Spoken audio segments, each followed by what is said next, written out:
Boa tarde, ou melhor, boa noite a todos aqueles que nos seguem e que participam na nossa catequese de adultos. Espero que estejais todos bem, não só das nossas comunidades, das nossas 4 comunidades, mas inclusive pessoas, cristãos, irmãos e irmãs, que nos seguem inclusive de outros continentes, um bem-aja, e espero profundamente e do fundo do meu coração que estejais bem, que estejais todos bem. Hoje a nossa catequese vai incidir sobre algo que é fundamental e é inquestionável. Eu tinha pensado abordar isto só para o ano, mas depois Nosso Senhor, o patrão, disse-me assim ao coração: Miguel, tu sabes lá se tu estás cá para o ano? Sabes lá se ainda te chamamos para junto de mim?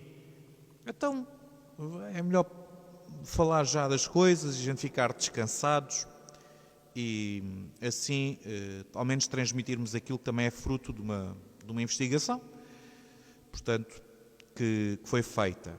Como tal, portanto, é por isso que não vos posso deixar a folhinha, porque eu estava a comentar ainda há pouco.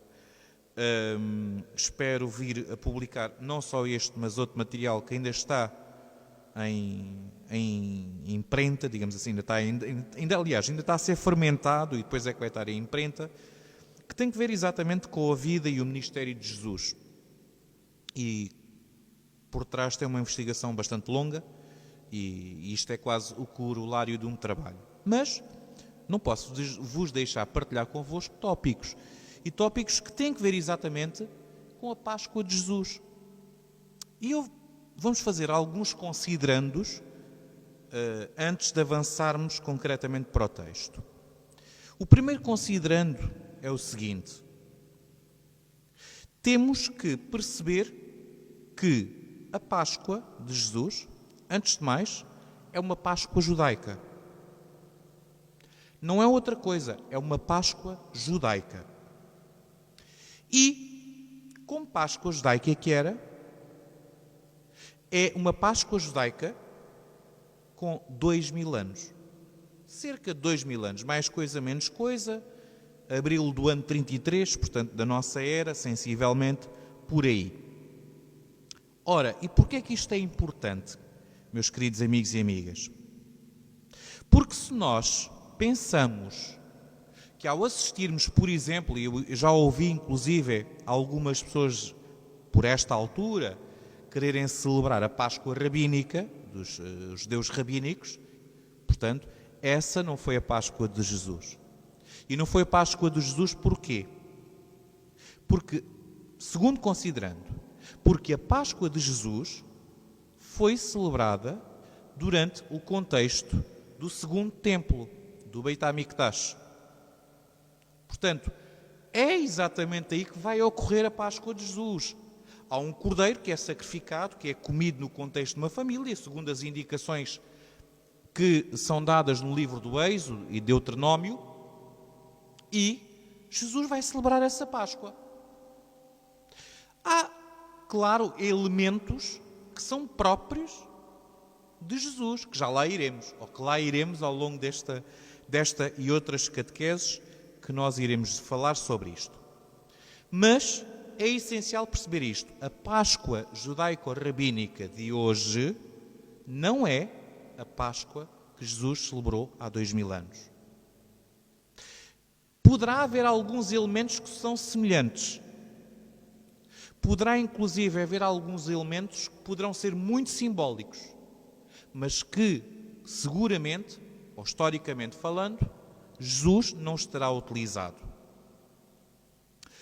Terceiro considerando, temos que compreender a Páscoa de Jesus referida nos Evangelhos sinóticos. E quais são os sinóticos?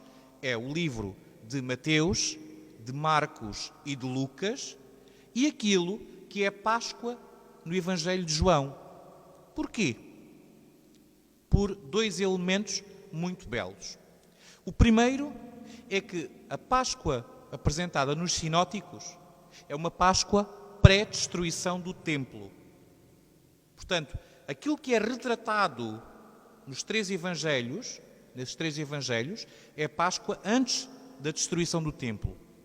Aquilo que vemos em João, já com uma conotação muito, vamos dizer assim, drástica, não é?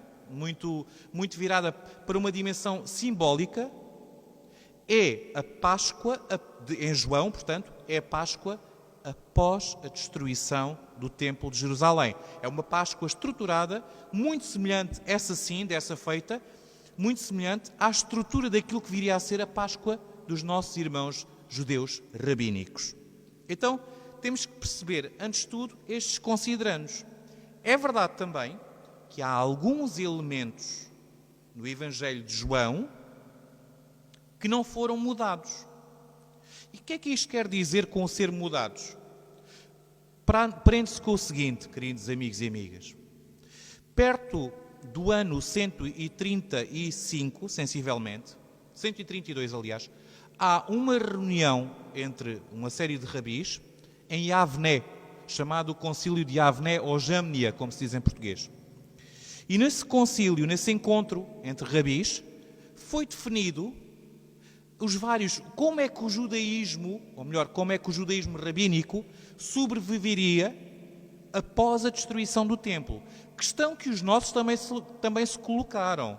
Não foi só os judeus rabínicos. Os nossos também se colocaram essa questão. Como vai ser agora? Um dia poderemos falar e aprofundar este capítulo. Agora importa perceber isto. Eles foram reunir-se exatamente para perceber agora como é que vai ser. E então estruturaram a celebração da Páscoa, aquilo que é Seder, que significa ordem, a Seder, Haggadah Sel Pesach, portanto, a ordem de jantar de Páscoa, digamos assim, da ceia pascal, numa determinada forma, que surge exatamente após a destruição do templo. As próprias 4 perguntas que depois iremos abordar, elas são diferentes daquelas que eram antes da destruição do templo. Então, ter estes considerandos, amigos e amigas. Então, Padre Miguel, o que é que agora vamos procurar ver? Vamos perceber como terá sido a primeira Páscoa, a última Páscoa de Jesus. E depois vamos perceber a profundidade disto e como há uma ligação entre a Páscoa, a morte e o nascimento de Jesus. Nós podemos assustar-nos com isto que eu estou a dizer agora, mas logo iremos ver. Existe uma relação. E, se calhar, eu antes de avançar até posso já começar por aí. Vou-vos dar 2 pistas muito pequeninas. A primeira é perguntar-vos como se chama em português a terra onde Jesus nasceu. Belém. No hebraico, Beit Lechem, que, traduzido, quer dizer casa do pão. Casa do pão.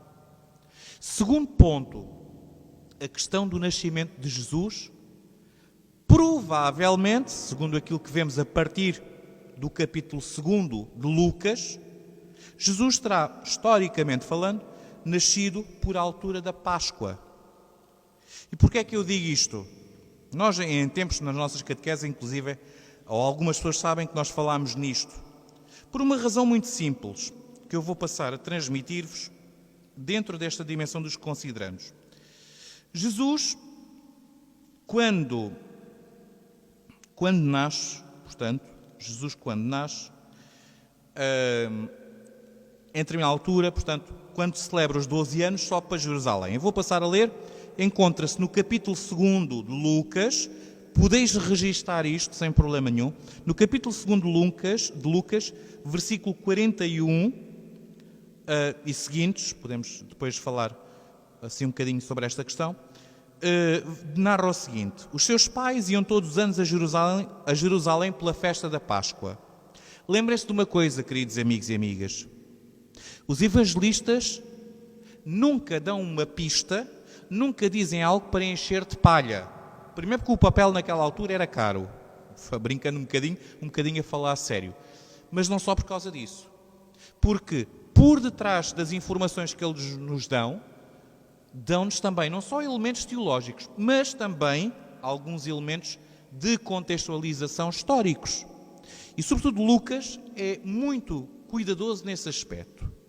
Então, Lucas diz-nos o seguinte, que os seus pais todos os anos iam a Jerusalém pela festa da Páscoa.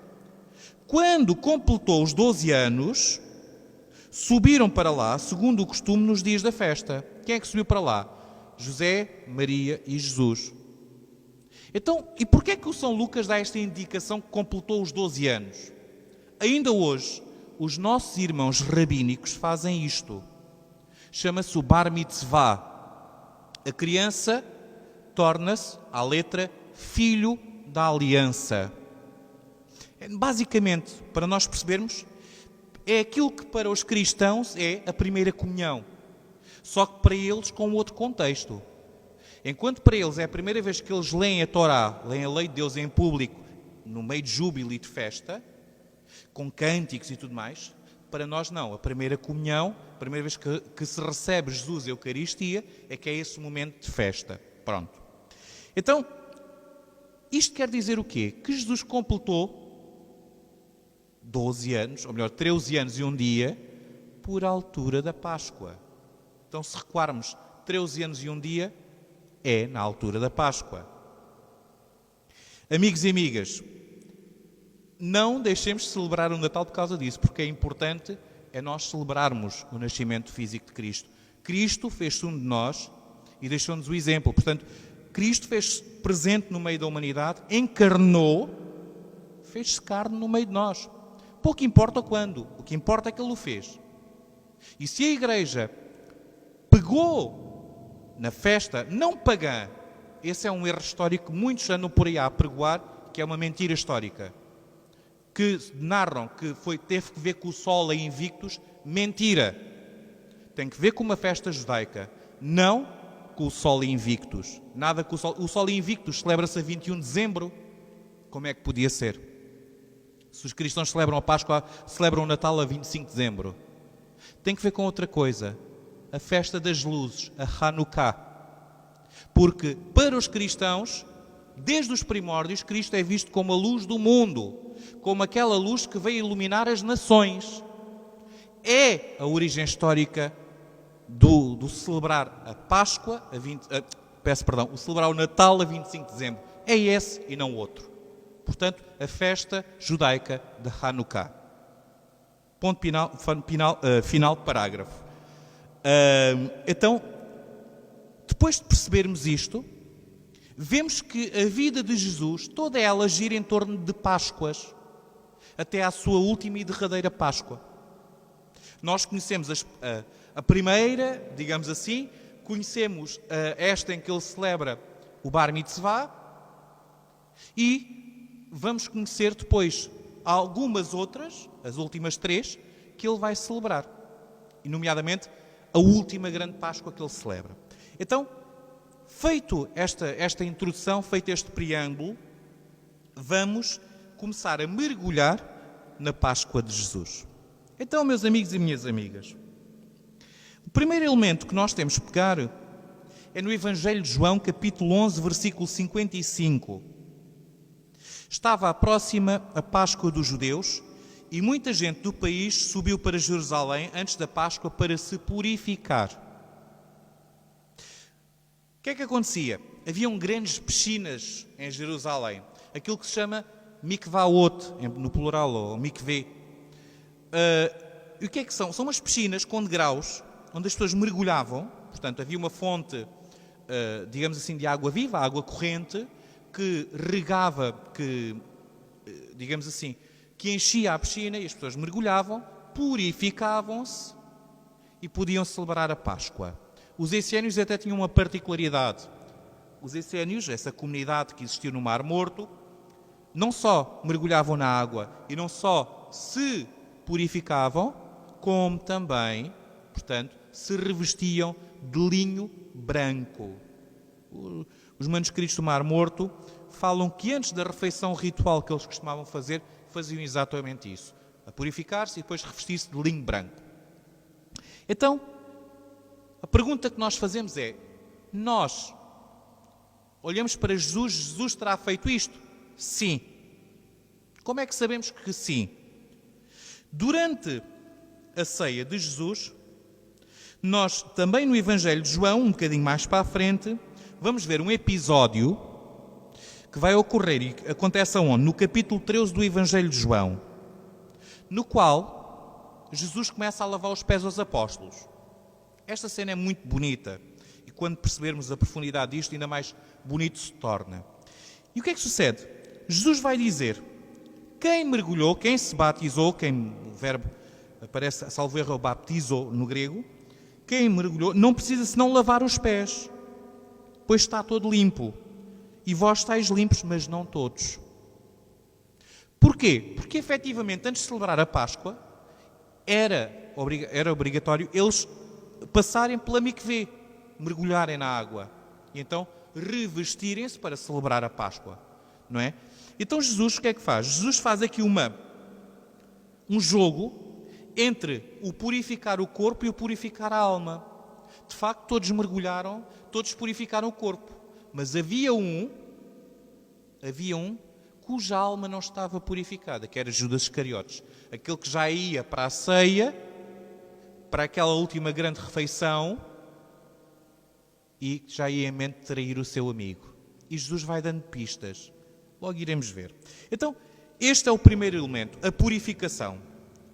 O segundo é a busca do Hametz. O que é o Hametz? É o fermento. Então, porquê é que este aspecto é importante? Já vamos perceber. Então, na altura, no Evangelho de Mateus, capítulo 16, versículo 6, Jesus vai dizer aos seus discípulos: acautelai-vos do Hametz, do fermento, dos fariseus e dos saduceus. Porquê? Mais à frente, Paulo, o nosso São Paulo, na primeira carta aos Coríntios, capítulo 5, versículos 6 a 8, vai dizer o seguinte: não sabeis que um pouco de fermento faz levedar toda a massa? Purificai-vos do fermento velho, para serdes uma nova massa, já que sois pães ázimos. Pois o Messias, o Mashiach, a nossa Páscoa, foi imolado. Celebremos, pois, a festa, não com o fermento velho, nem com o fermento da malícia e da corrupção, mas com o pão ázimo da pureza e da verdade. Paulo vai pegar numa linguagem pascal, portanto, relacionada com a ceia pascal, para dizer, portanto, que aquilo que nós nos devemos libertar é do fermento velho. Porquê? Claro que Paulo está a fazer uma interpretação daquilo que é a simbologia da Páscoa judaica. Os judeus, ainda hoje o fazem, os nossos irmãos judeus rabínicos, têm um gesto simbólico que é retirar todo o fermento da casa. Até ao meio-dia, sensivelmente, do dia da tarde em que se vai começar a celebrar a Páscoa, retiram todo o fermento da casa. E depois dizem uma coisa muito interessante. Dizem o seguinte, que todo o fermento que não foi encontrado, que seja considerado, cá está, que todo o fermento existente em meu poder, visto e não visto, eliminado e não eliminado, seja anulado e considerado como pó da terra. Porquê? Porque o fermento significa ou simboliza a malícia, a maldade, a hipocrisia, aquelas coisas, aqueles sentimentos maus que às vezes crescem no coração do ser humano. E é isso que nós devemos extirpar da nossa vida. Então, por isso mesmo, queridos amigos e amigas, daí o simbolismo do Hametz, do fermento. O fermento é retirado e por isso celebra-se a Páscoa com o quê? Com pão ázimo. Este tipo de simbologia, sabemos, e está atestado pelos Evangelhos, este tipo de simbologia estava presente na Páscoa de Jesus. Jesus certamente terá utilizado e seguido estes símbolos e estes gestos. Então, depois é a preparação do pão ázimo e tudo mais. E agora, vou-vos dar aqui uma receitazinha muito interessante, se vocês quiserem seguir, não é? Então, que é a receita do quê? Do Harosset. O Harosset é um molho, certamente conseguem encontrar isso na net. Pelo menos a versão que eu tenho, não será muito diferente daquela que poderá eventualmente ter seguido, porque o Haroset é um doce, acaba por ser um doce, e esse doce depois tem uma função ritual. Depois logo falaremos sobre ele. Mas leva nozes, leva maçãs descascadas sem sementes, uma pera, uma colher de chá de limão e 2 colheres de sopa de vinho. Depois isto mistura-se muito bem, fica assim uma coisa consistente, não é? Assim para o acinzentado, e faz recordar o quê? Porquê é que eles comem isto, amigos e amigas? Por uma razão muito simples. Porque faz recordar aquilo que era a argamassa dos tijolos usados no Egito. Portanto, daí o significado deste alimento, deste doce, o Haroset. Ora, então, sabemos que foram utilizados pães ázimos também, e isso é um facto, e depois também, certamente, ter-se-á comido o cordeiro. Ora, agora, vamos começar a ver a Páscoa em si. Chegou o dia, diz o Evangelho de Lucas, capítulo 22, versículo 7 a 13, o seguinte: chegou o dia da festa do pão ázimo, em que devia sacrificar-se o cordeiro. E Jesus enviou Pedro e João, dizendo: ide preparar-nos o necessário para comer a Páscoa, a ceia de Páscoa. Perguntaram-lhe: onde queres que a preparemos? Respondeu: ao entrardes na cidade, virá ao vosso encontro um homem, transportando uma bilha de água. Seguiu até à casa que entrar e dizei ao dono da casa: o mestre manda dizer-te: onde é a sala que hei de comer a Páscoa com os meus discípulos? Mostrar-vos-á uma sala mobilada no andar superior. Fazei os preparativos. Partiram e encontraram tudo como lhes tinha dito e prepararam a Páscoa. Amigos e amigas, este elemento é muito interessante. E é muito interessante porquê? Porque Jesus vai celebrar a Páscoa. Primeiro tinha que celebrar, historicamente falando, eu não posso pormenorizar muito, mas tinha que celebrar dentro de Jerusalém. Esse é um elemento fundamental. E depois, não podia só celebrar dentro de Jerusalém, tinha que celebrar num determinado espaço. Portanto, a sala não podia ser uma sala qualquer. Não é? E ele já conhecia previamente este homem onde vai celebrar. Este homem transportava uma bilha de água. Recordem-se do que eu vos disse ainda há bocado.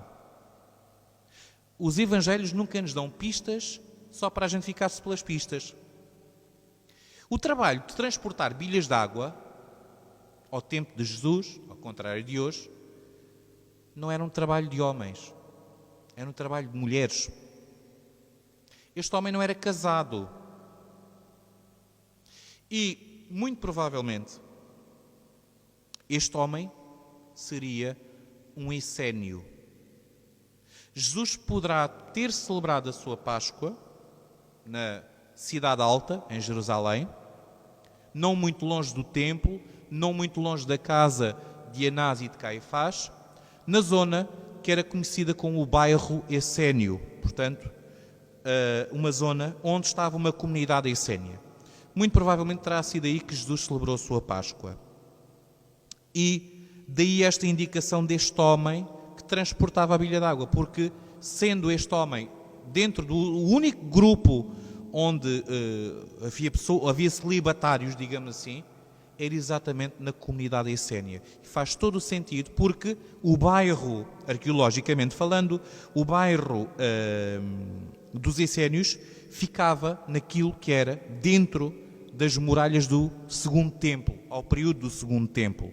Não as muralhas medievais, as muralhas existentes na altura do Segundo Templo e que hoje, arqueologicamente, estão bem delimitadas. Então, quase certeza que foi na casa de um essénio que Jesus celebrou a sua Páscoa.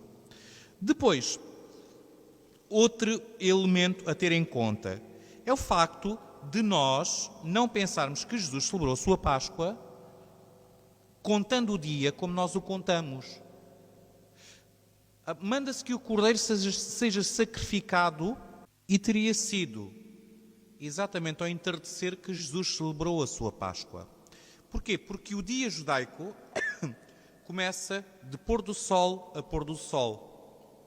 Nós, para nós cristãos, quando nós olhamos, por exemplo, celebramos a liturgia das horas ou outra coisa parecida, existem sempre as primeiras vésperas que começam a entardecer, ou mesmo às vezes nós celebramos a missa vespertina de domingo no sábado, portanto à tarde. Celebramos na primeira vésperas de domingo, portanto, no sábado à tarde, ao entardecer.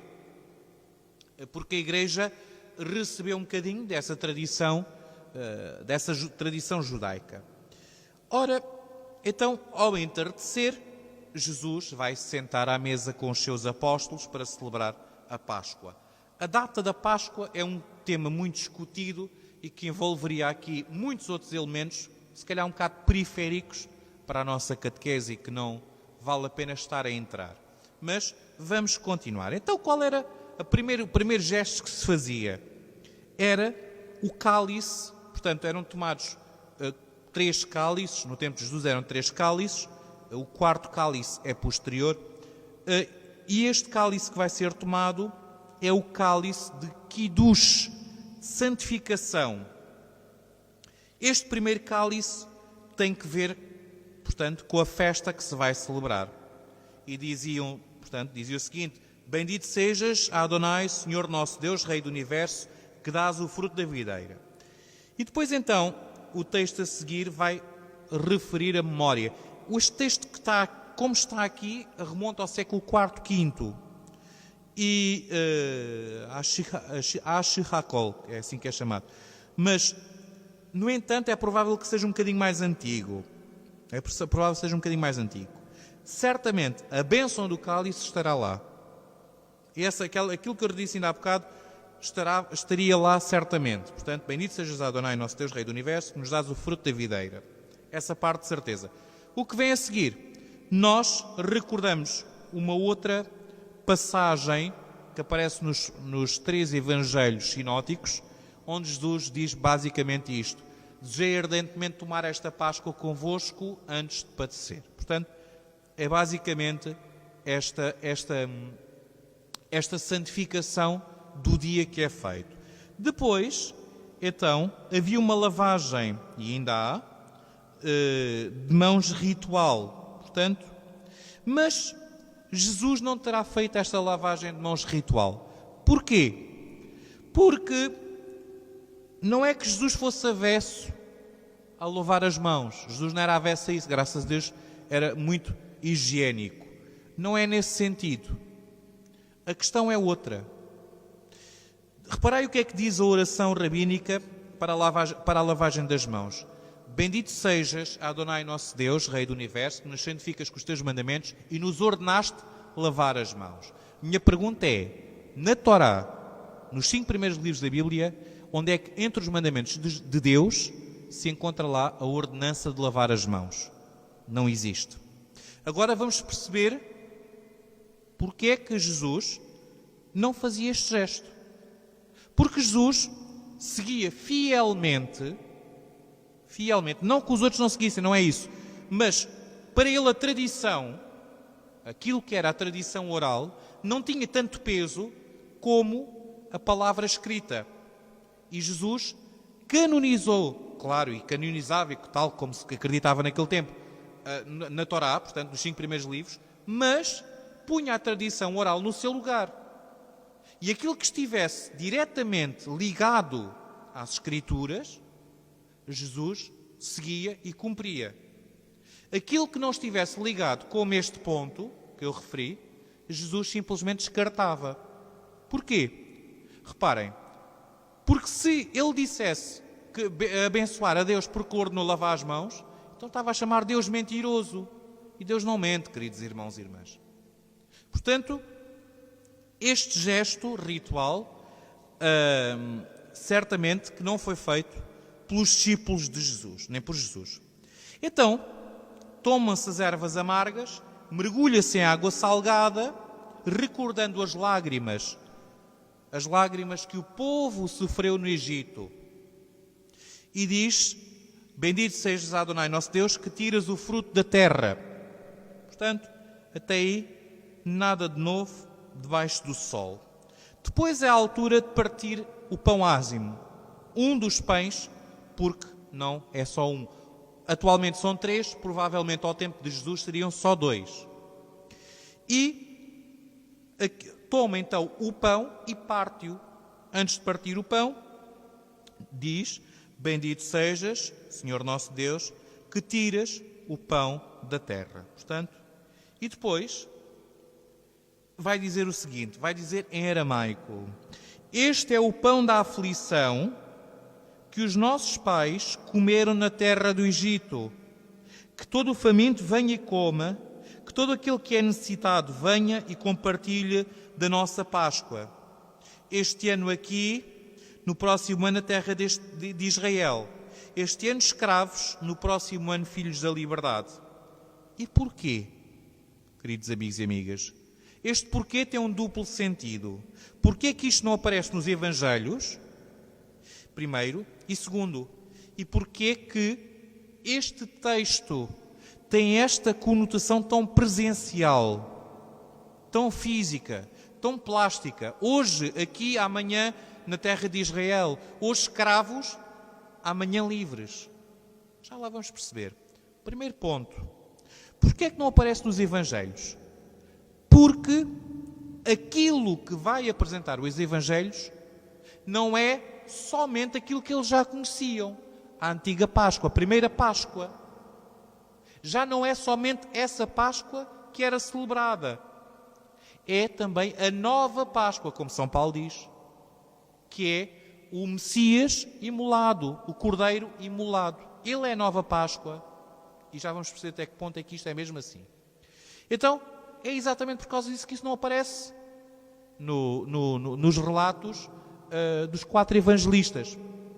Porque a primeira Páscoa já era bem conhecida por aquela gente. Agora, esta nova Páscoa era aquela que era necessário conhecer. Este pequenino trecho nós lemos, quase certeza que estava incluído na Páscoa ao tempo de Jesus. Por uma razão muito simples. Pelo facto de que nesta Páscoa, ou neste texto, não é só o facto de estar em aramaico, isso, porque há diversos tipos de aramaico, não há só o aramaico, Jesus falava aramaico, mas isso é muito vago. Dentro do aramaico havia diversos dialetos, o aramaico da Galileia, o aramaico de outros lados. Portanto, é isso que nós temos de ter em conta. Não é a questão do aramaico, é a questão de que este texto, para além de ser curto e facilmente memorizável, é também um texto que, por aí mesmo, traz uma memória. Esta é a memória da primeira Páscoa. Esta é a memória da primeira Páscoa. E mantende na vossa mente este pequeno elemento que eu vos estou a dizer. Esta é a memória da primeira Páscoa. A seguir, vamos entrar no Maguide, que tem esta expressão tão bonita. Manishtana halayla hadzemikol halaylot, que tem esta noite diferente das outras noites. Nós podemos pensar assim, os sinóticos, os evangelhos sinóticos, Mateus, Marcos e Lucas não falam nisto. É verdade.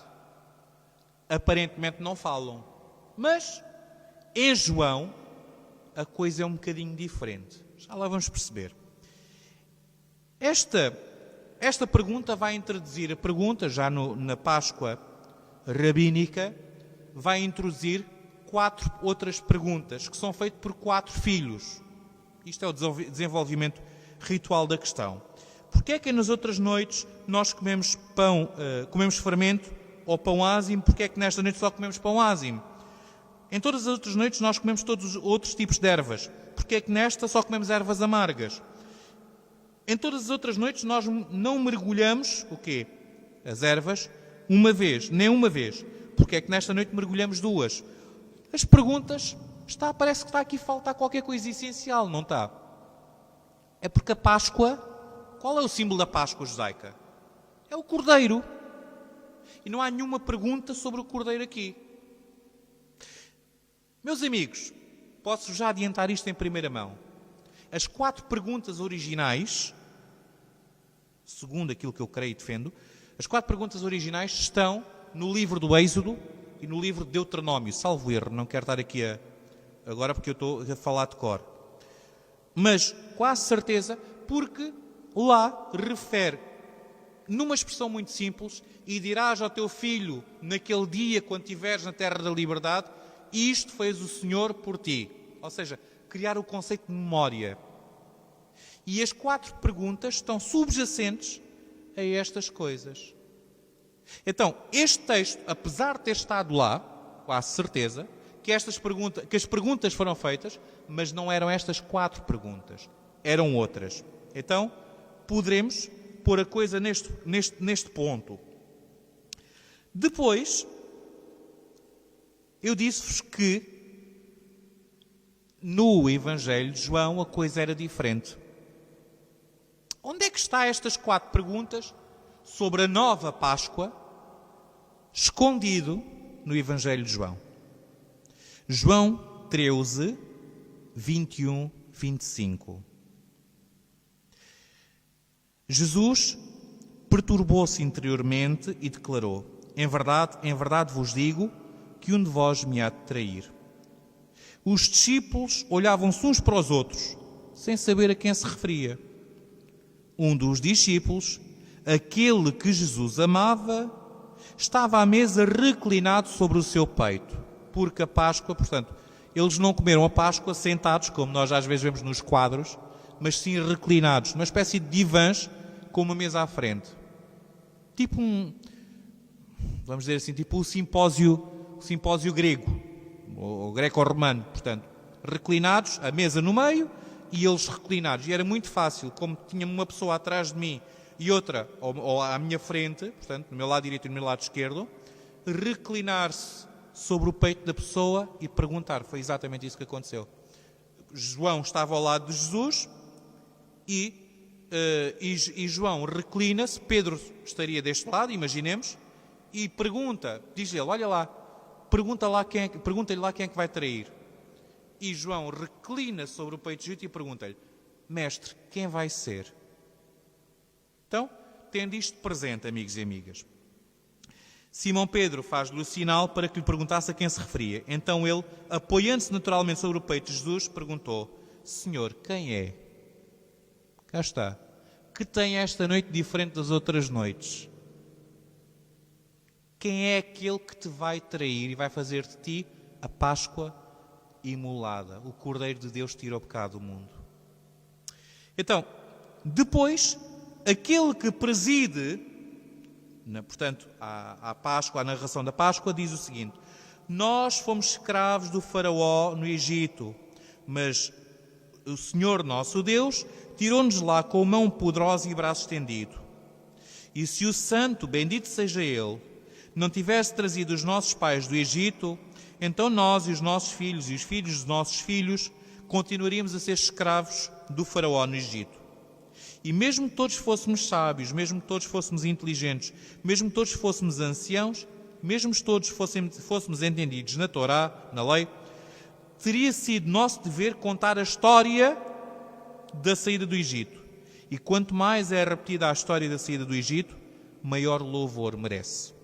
Meus amigos, repito, guardem o conceito da memória da primeira Páscoa. Depois, há um desenvolvimento no texto que é posterior e, entretanto, depois desse desenvolvimento, dessa Haggadah, que é uma explicação que é feita, uma explicação relativamente longa, são faladas nas 10 pragas do Egito, é narrado as 10 pragas do Egito. Este episódio não há indicação de que fosse recitado. É provável. É provável porque as 10 pragas do Egito, como nós já vimos 2 catequeses atrás, nós apercebemos que o número 10 é mnemónico, portanto, serviria para decorar as pragas. E é provável que este gesto, por isso eu vou dizer qual é, este gesto fosse realizado no contexto da Páscoa judaica. Então, a narração das 10 pragas. Hoje em dia, a Páscoa rabínica faz o seguinte: molha o dedo dentro de um cálice, que é abençoado, de vinho, e joga uma gota de vinho para fora. Porquê? Porque o vinho simboliza a alegria. E ao simbolizar a alegria, isto quer dizer que nem Deus, nem o povo de Israel se alegraram com a morte dos egípcios. A sua alegria tornou-se menor por causa disso. Então, porquê? Porque também eles são criaturas criadas por Deus, são filhos de Deus, vamos dizer assim. E o ver esta gente morrer tornou a alegria do povo de Israel e do próprio Deus vivo menor. Esta é a explicação que se dá para este gesto de retirar uma gota de vinho e lançá-la para fora ao enumerar as pragas. Depois, temos uma outra expressão que aparece no Evangelho de João, mas que não há certeza que teria ser dito na Páscoa de Jesus. Esta, embora se encontre no Evangelho de João, poderá ter sido uma adaptação, digamos assim, uma mistogização que João vai fazer do gesto que era realizado na Páscoa rabínica, e que é o Dayenu. O que é isto do Dayenu? Até assim o nome parece um bocadinho, faz lembrar assim uma publicidade, não é? Dayenu quer dizer, isso nos bastaria. Diz o seguinte o texto: se nos tirasses do Egito, mas não julgasses os nossos inimigos, isso nos bastaria. Se os julgasses, mas não julgasses os seus ídolos, isso nos bastaria. Há aqui um ritmo cadenciado, portanto, que vai terminar dizendo: se trouxesse para a terra de Israel, mas não construísses para nós o templo, isso nos bastaria. Onde é que isto está presente no Evangelho de João? Filipe diz a Jesus: Senhor, mostra-nos o Pai e isso nos basta. E Jesus diz-lhe, então João cria aqui uma revelação que conclui, digamos, de alguma forma, o texto. E Jesus diz-lhe: há tanto tempo que estou convosco e tu não me conheces, Filipe. Quem me vê, vê o Pai. Como podes dizer, mostra-nos o Pai? Então, amigos e amigas, podemos perceber por detrás disto exatamente que este texto da Dayenu, pelo menos, era conhecido por João e certamente terá sido também utilizado por ele. Agora, vamos falar, portanto, na questão do cálice. Reparai, e falei-vos ainda há bocado na memória. Em cada uma das gerações, diz o texto, aquele que preside a Páscoa judaica, neste momento, é dever de um homem pensar para si próprio como um daqueles que saiu da terra do Egito, como diz a Escritura, e dirás naquele dia ao teu filho: é por causa daquilo que Yahvé fez, que o Senhor fez por mim, quando eu saí do Egito. A memória para o povo judaico não é recordar uma coisa que aconteceu lá no passado, ao contrário de nós ocidentais. Para nós ocidentais, memória é, olha, recordei-me agora de... É apenas isso. Para um judeu, não. Para um judeu, a memória, fazer memória, é tornar aquele acontecimento vivo, presente e atuante. E ireis perceber como isto é tão importante para nós cristãos. Ireis perceber depois esse aspecto. Mas é um tornar atual, vivo, presente, um determinado acontecimento. Não é deixá-lo lá no passado e recordar. Não, é muito mais do que isso. É tornar presente. Então, depois, há um cálice que é erguido, não é? No contexto desta memória, e depois a seguir é feita a bênção da redenção. Esta bênção da redenção, eu vou dizer-vos em português, é muito bonita. Bendito sejas, Adonai, Senhor nosso Deus, Rei do Universo, que nos redimiste e redimiste os nossos pais na terra do Egito e nos trouxeste em segurança até esta noite. na qual comemos pão ázimo e ervas amargas. Agora, onde é que está isto nos Evangelhos, queridos amigos e amigas? Está lá bem presente. Está bem presente no Evangelho de Lucas, capítulo 22, versículo 17, 18. E Jesus disse: Tomai e repartiste entre vós, pois eu vos digo que de ora avante não beberei do fruto da videira até que venha o reino de Deus.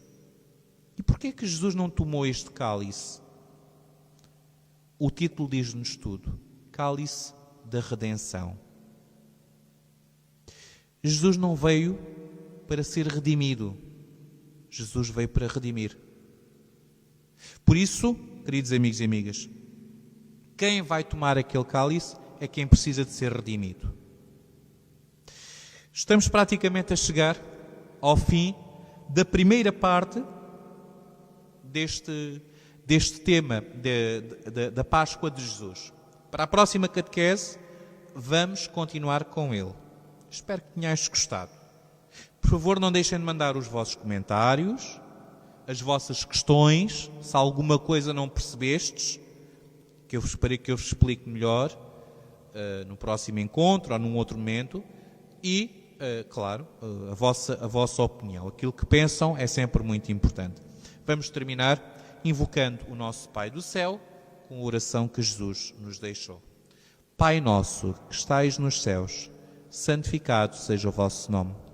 Venha a nós o vosso reino, seja feita a vossa vontade, assim na terra como no céu. O pão nosso, cada dia, nos dai hoje.